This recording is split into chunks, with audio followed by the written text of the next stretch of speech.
பகையின் ஓசையில் காதலின் மௌனம். இப்படியே நாட்கள் பல போச்சு. சைத்தன்யாவோட வாழ்க்கையை வெறுத்து போயிருந்தான். எத்தனையோ இடங்கள்ல அன்விதாவை தேடி பார்த்துட்டான். ஆனா அவ கிடைக்கவே இல்லை. எங்க போனாங்கிறத பத்தி யாருக்கும் எதுவும் தெரியல. சிம் கார்டையும் மாத்திட்டா போல இருந்துச்சு. எப்ப கூப்பிட்டாலும் நாட் ரீச்சபிள்னு வந்தது. தாத்தாவுக்கு எல்லா உண்மையும் சொன்னதும் அவராலையும் அதை தாங்க முடியல. காசி ராமேஸ்வரன் போயிட்டு வரேன்ட்டு அவரும் 2 மாசத்துக்கு முன்னாடியே தன்னோட நண்பரோட போனவர் இன்னும் வரல. கிட்டத்தட்ட அன்விதாவை பிரிஞ்சு 5 மாசம் ஆயிடுச்சு. ஆனா எப்படியும் அவ என்னை தேடி வருவா அப்படின்ற நம்பிக்கையோட ஹாஸ்பிட்டல், வீடு அப்படின்னு நேரத்தை போக்கிட்டே இருந்தான் சைத்தன்யா. இரவு நேரத்துல அன்விதாவோட புகைப்படத்தை வச்சுக்கிட்டு கொஞ்ச நேரம் புலம்பனபடி அப்படியே தூங்குவான். இதுவே வாழ்க்கையா போச்சு அவனுக்கு.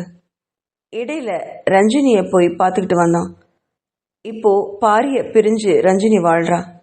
கீதாவுக்கும் விஷயம் தெரிஞ்சதும் அண்ணனை ரொம்ப வெறுத்துட்டா. பாரி தனியாகவும் ரஞ்சினி கீதா தனியாகவும் வாழ்ந்துட்டு இருக்காங்க. இப்படியே சைத்தன்யாவுக்கு அவனுடைய வாழ்க்கை போய்கிட்டே இருந்தது. ஒரு நாள் அவனுக்கு திருச்சியில ஒரு பெரிய ஹாஸ்பிட்டல்ல டாக்டர் செமினார் நடக்கிறதா இமெயில் வந்திருந்தது. அது ரொம்ப பெரிய மருத்துவமனை. அந்த டாக்டர்ஸ் நடத்துகிற அந்த செமினார், அதை பற்றின தகவல் இமெயிலில் வந்திருப்பதா நர்ஸ் சொல்ல அதை படித்து பார்த்தான். பெரிய பெரிய டாக்டர்ஸ் அதை நடத்த இருக்கிறதுனால தனக்கு தேவையா இருக்கக்கூடிய தகவல்களுக்கும் இங்கே பதில் கிடைக்கும்னு நினச்சான் சைத்தன்யா. அதனால் அங்கே போகிறதுக்கு தயாரானான். அது மட்டும் இல்லை, பல நாட்கள் சென்னையிலேயே வீடு ஹாஸ்பிட்டலில் இருந்ததுனால ரொம்ப நொந்து போயிருந்தான். ஒரு மாறுதலுக்கு திருச்சி வரைக்கும் போயிட்டு இருந்தா கொஞ்சம் மனசு ஆறுதலாக இருக்கும்னு நினச்சிவேன். அங்கே போகிறதுக்கு ரெடியானான். அங்கே 2 நாட்கள் செமினார் நடக்கிறதுனால அதற்குண்டான மாற்று உடைகளையும் சில முக்கியமான மெடிக்கல் ரிப்போர்ட்டுகளையும் எடுத்து பத்திரப்படுத்தினவன். மருத்துவமனையில் 2 நாட்களுக்கு தேவையான அனைத்து ஏற்பாடுகளையும் மடமடன்னு பண்ணிட்டு அன்னைக்கு நைட்டே திருச்சிக்கு கிளம்பினான் சைத்தன்யா. விடியற் காலையில் அங்கே போய் சேர்ந்தவன் ஒரு ஹோட்டலில் ரூம் போட்டு அங்கே தங்கி ரெஸ்ட் எடுத்துட்டு செமினார் நடக்கிற வேற ஹோட்டலுக்கு காலை 10 மணி அளவுக்கு போனான்.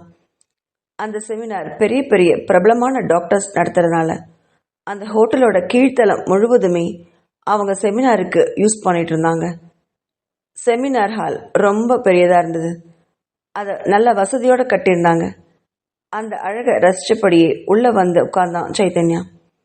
கொஞ்ச நேரத்தில் செமினார் நடக்க அத்தனை மருத்துவர்களும் தங்களுக்கு கொண்டு வந்திருந்த மெடிக்கல் ரிப்போர்ட்லேருந்து நிறைய சந்தேகங்களை கேட்டு தெரிஞ்சுக்கிட்டாங்க.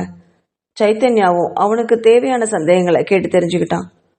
கொஞ்ச நேரம் கழிச்சு செமினார் கொஞ்சம் போர் அடிக்கிற மாதிரி தோன்றவும் அவன் எந்திரிச்சு ஹாலை விட்டு வெளில வரலாம்னு நினச்சி வெளியில் வந்தான். அப்போது அங்கே ஹோட்டலில் ஒரு உருவம் ஒரு காட்டன் புறவையில் வந்துட்டு இருந்துச்சு. அந்த உருவத்தை பார்த்து சைத்தன்யா திகைச்சு விழிச்சான். கண்களை நல்லா கசக்கிட்டு பார்த்தான். அது அன்விதா தான். அவ்வளோ பெரிய ஹோட்டலை பார்த்து மிரண்ட விழிகளோட தயங்கி தயங்கி உள்ள வந்தவளை ஆசையோட ஆர்வத்தோட பார்த்துக்கிட்டே இருந்தான் சைத்தன்யா.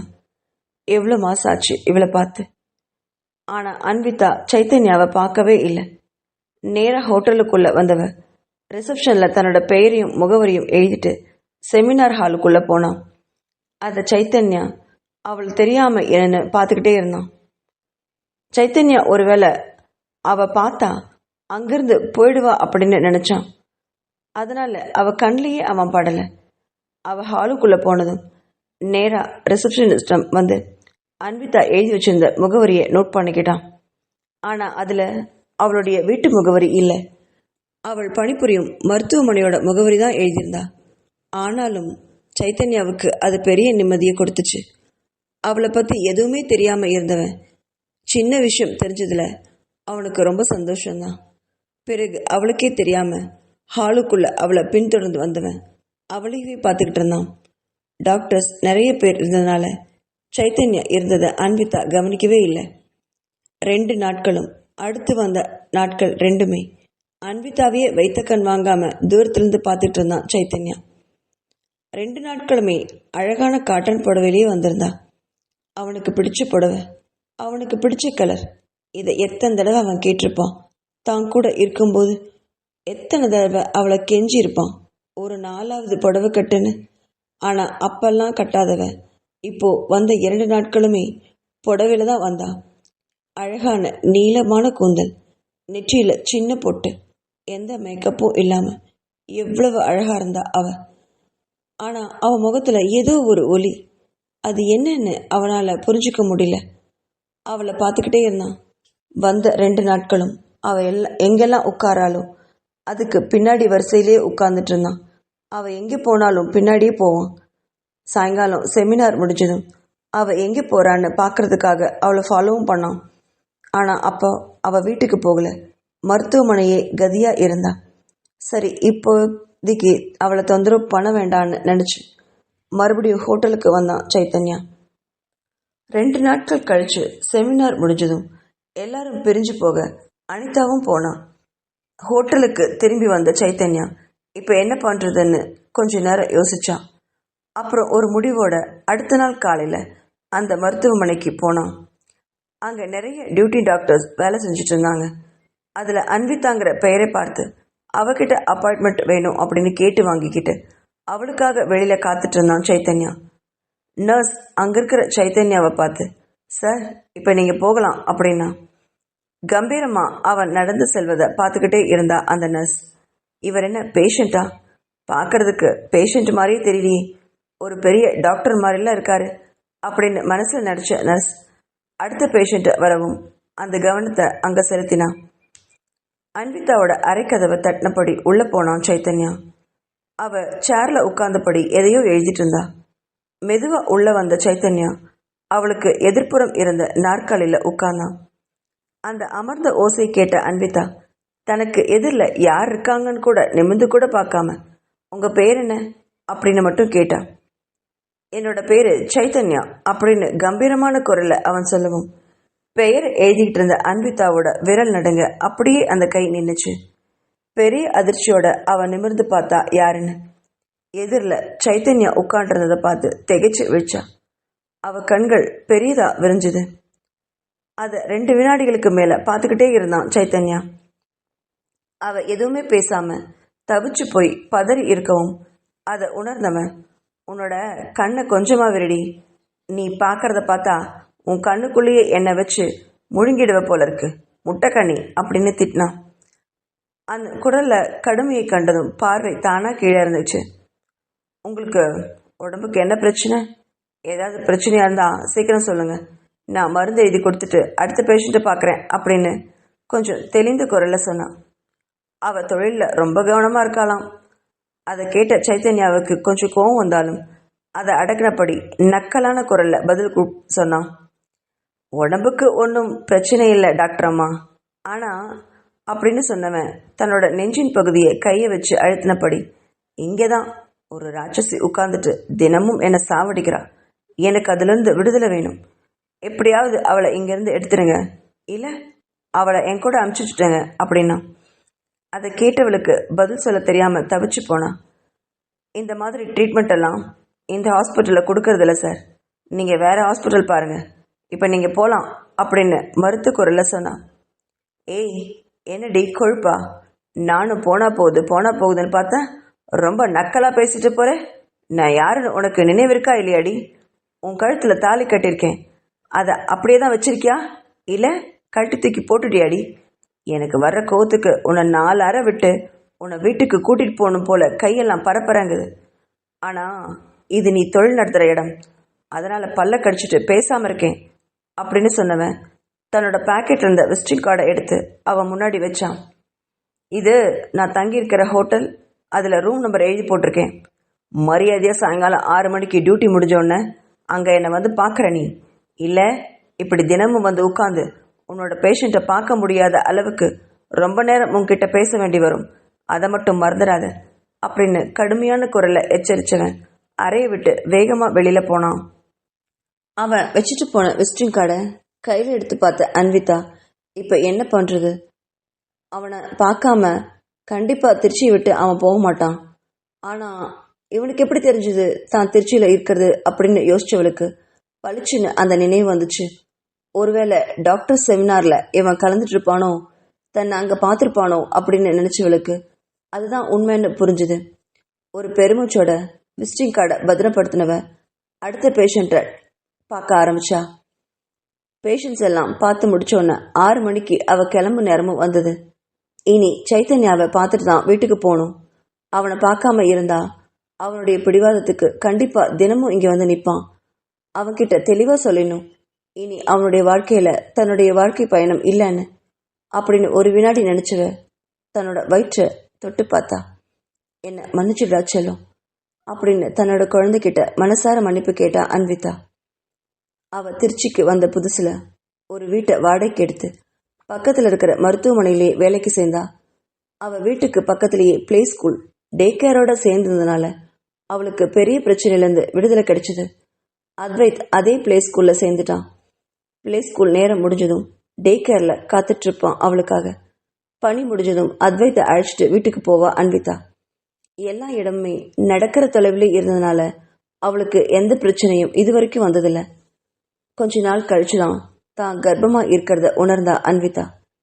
இந்த குழந்தையோட அப்பா சைத்தன்யா. அதை நினைக்கும் போது அவளுக்கு மனசெல்லாம் பூரிச்சுது. பழைய நினைவுகள்ல அவளுடைய எண்ணம் போகவும் ஆதிரா பற்றிய நினைவுகள் அவளுக்கு தொண்டை அடிச்சுது. ஆதிரா சைத்தன்யாவோட குழந்தைன்னு பொய் சொன்னது. ஆனா இன்னைக்கு அன்விதா அவனுடைய வயிற்றுல அவனுடைய வித்து.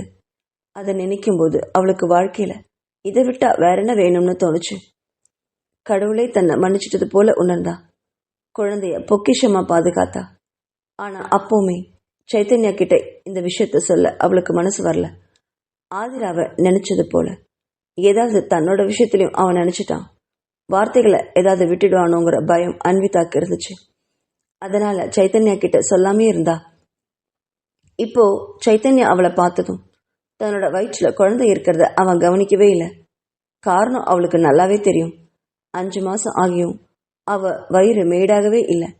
நல்லா உத்து பார்த்து வயிற்றுல கை வச்சு பார்த்தா மட்டும்தான் குழந்தை இருக்கிற அடையாளமே தெரியும். அந்த விதத்துல நம்ம தப்பிச்சோம் அப்படின்னு நினைச்சா அன்விதா.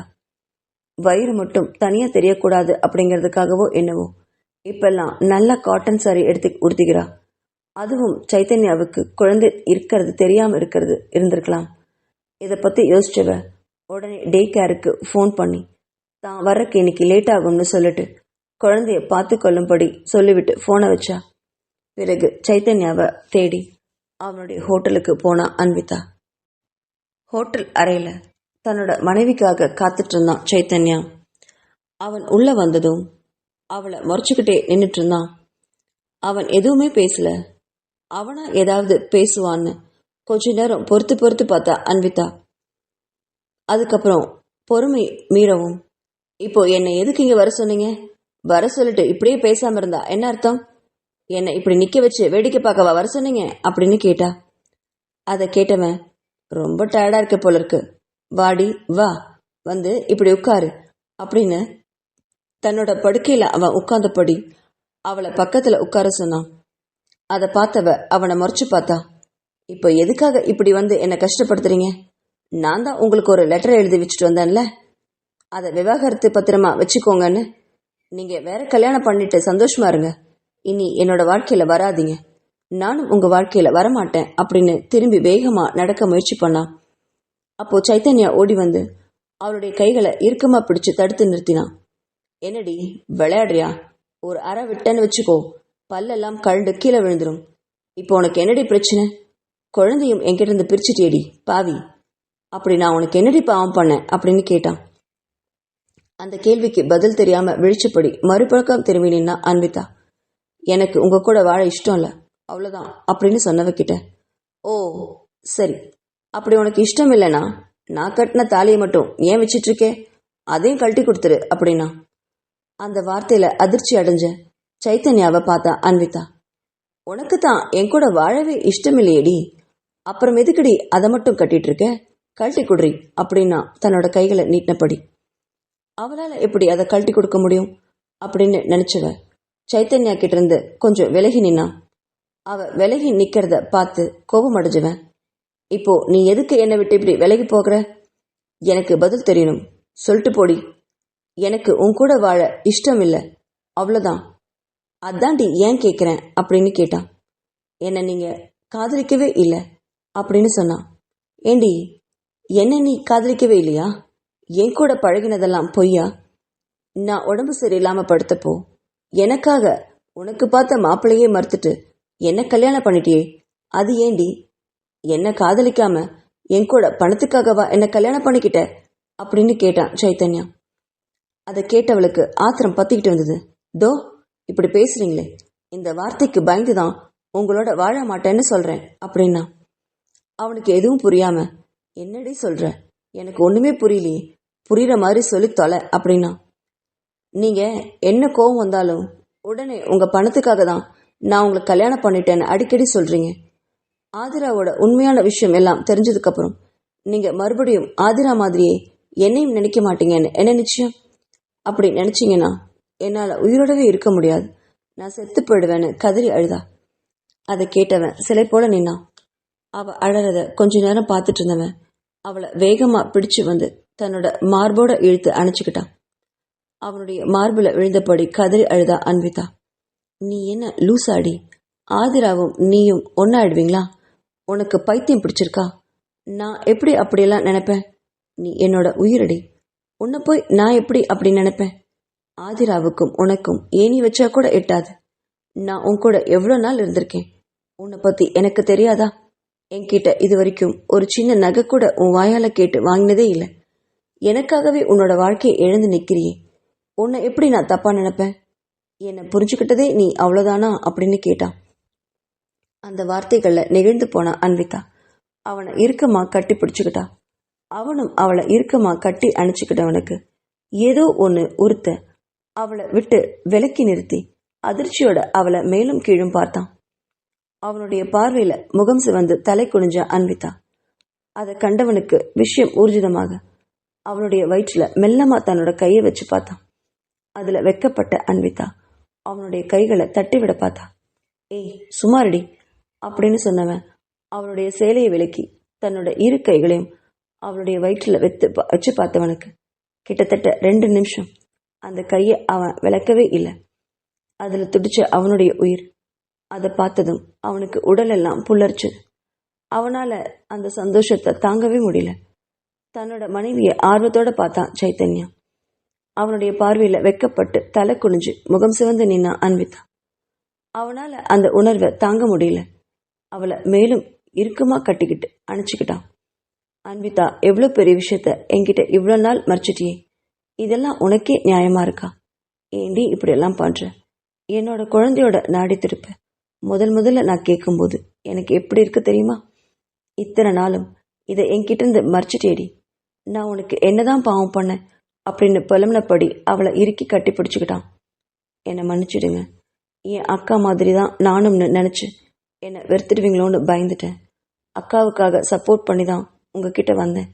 ஆனால் அவள் இவ்வளோ தப்பு பண்ணியிருக்கப்போ என்னால் அதை நம்ப முடியல. மனசெல்லாம் விட்டு போச்சு. உங்கள் மகத்தில் எப்படி விழிக்கிறதுன்னு எனக்கு தெரியல. அதனால தான் உங்களை விட்டு பிரியணும்னு நினச்சேன். இந்த குழந்தையை காட்டி உங்ககிட்ட மறுபடியும் வர எனக்கு இஷ்டம் இல்லை. ஏற்கனவே அத்வைத்த உங்கள் குழந்தைன்னு தப்பாக நினச்சி தான் உங்ககிட்ட வந்து சேர்த்தேன். மறுபடியும் அதே மாதிரி இந்த குழந்தைய காமிச்சு உங்ககிட்ட வந்து சேர்ந்தா மறுபடியும் பணத்துக்காக வந்தேன்னு ஏதாவது கேட்டுடுவீங்களோன்னு அதை என்னால் தாங்க முடியாதுன்னு தான் அப்படின்னு அழுதபடி சொன்னான். அவளை இறுக்கமா அணைச்சுக்கிட்ட சைத்தன்யா. மறுபடியும் முட்டாள் மாதிரி பேசாத அன்விதா. நான் அந்த மாதிரி எல்லாம் பேசுவேனா?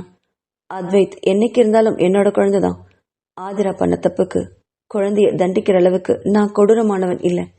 அத்வைத் தான் எப்பவுமே நம்ம குழந்தை. அவன் தான் நம்ம வீட்டு முதல் வாரிசு. அதை நீ எப்பவுமே மறக்கக்கூடாது, புரிஞ்சுதா அப்படின்னு சொன்னவன் அவளை இறுக்கமா அணைச்சபடி சமாதானம் பண்ணான். அவனை ரொம்ப நேரம் அணைச்சிக்கிட்டு நின்னவன் கொஞ்ச நேரம் கழிச்சு அவன்கிட்ட இருந்து பிரிஞ்சு நின்று, எனக்கு இன்னும் ஒரு சந்தேகம், அதை தீர்த்து வைக்க முடியுமா அப்படின்னு கேட்டான். எதுவாக இருந்தாலும் என் பக்கத்தில் வந்து நின்று என் மேலே சாஞ்சு நின்னா மட்டும் தான் நான் பதில் சொல்வேன் அப்படின்னு உரிமையோடு சொன்னவன் அவளை இழுத்து அணைச்சபடி, இப்போ சொல்லு, உன் சந்தேகம் என்ன அப்படின்னு கேட்டபடியே அவளை தூக்கிட்டு வந்து படுக்கையில் படுக்க வச்சான். பக்கத்திலே உட்கார்ந்தான் சைத்தன்யா. சொல்லுடி, இப்போ உனக்கு என்ன சந்தேகம் அப்படின்னு கேட்டவன் கிட்ட, இல்லை ஆதிரா ஏன் இந்த மாதிரி பண்ணா? பாரி கூட இருந்ததுக்கு அப்புறம் அவ உங்களை கல்யாணம் பண்ணி இருந்திருக்கணும் இல்லையா? ஏன்னா உங்களுக்கு கல்யாணம் பண்ணிக்கிறதுக்காக தான் அந்த தப்பே அவ பண்ணான். அப்படி இருக்கும்போது அதுக்கப்புறம் ஏன் அவ உங்களை தேடி வரல? எனக்கு அது ரொம்ப நாளா சந்தேகமா இருக்கு அப்படின்னா. அதை கேட்ட சைத்தன்யா வருத்தத்தோட புன்னகைத்தா. உனக்கு தெரியுமா, ஆதிரா கெட்டவளே கிடையாது. அவளும் நல்ல பொண்ணுதான். என் மேல இருக்கக்கூடிய ஆசையில என்னை தவற விடக்கூடாது அப்படிங்கிற பிடிவாதத்துல பாரி சொன்ன பேச்சுக்கு அவ தலையாட்டி தப்பு பண்ணிட்டா. ஆனா அதுக்கப்புறமா அவளுக்கு என்னோட முகத்தை பார்க்கவே கூசி போயிருக்கும். அதனாலதான் அவ என்னை விட்டு பிரிஞ்சிருப்பா. என்னை கல்யாணம் பண்ணிக்கிற தகுதி அவளுக்கு இல்லைன்னு அவ மனசுல நினைச்சதுனாலதான் அவ பிரசவத்துல இறந்தும் போயிருக்க வாய்ப்பு இருக்கு. அவளுக்கு குற்ற உணர்வு அதிகமா இருந்திருக்கும். அதனாலதான் அவளுக்கு இந்த உலகத்துல வாழவே பிடிக்காம போயிருக்கும். என்னதான் நம்ம சுயநலத்துக்காக தப்பு பண்ணாலும் சில சமயங்கள்ல நம்மனாலேயே பின்னாடி அந்த வர குற்ற உணர்வை தாங்க முடியாம போயிடுது. அது நிறைய பேருக்கு புரியாம தான் சின்ன சின்ன தப்பு பண்ணி அது பெரிய விஷயமாயிடுது அப்படின்னு சொல்லி முடிச்சான் சைத்தன்யா. ஆமா, சைத்தன்யா சொல்றதும் சரிதான். அதனாலதான் ஆதிரா அழுதுகிட்டே இருந்திருக்கா. அவளுடைய குற்ற உணர்வை தாங்க முடியாம தான் உயிரை விட்டுருக்கா அப்படின்னு நினைச்ச அன்விதாவுக்கு ஆதிராவை நினைக்கும் போது மனசு ரொம்ப சங்கடமா இருந்தது. அதை உணர்ந்த சைத்தன்யா அன்விதாவை தன்னோட கைப்பிடிக்கல கொண்டு வந்தான். இங்க பாரு அன்விதா, இனி பழைய விஷயங்கள் எதுவும் நம்ம பேசவே வேண்டாம், நினைக்கவும் வேண்டாம், புரிஞ்சுதா?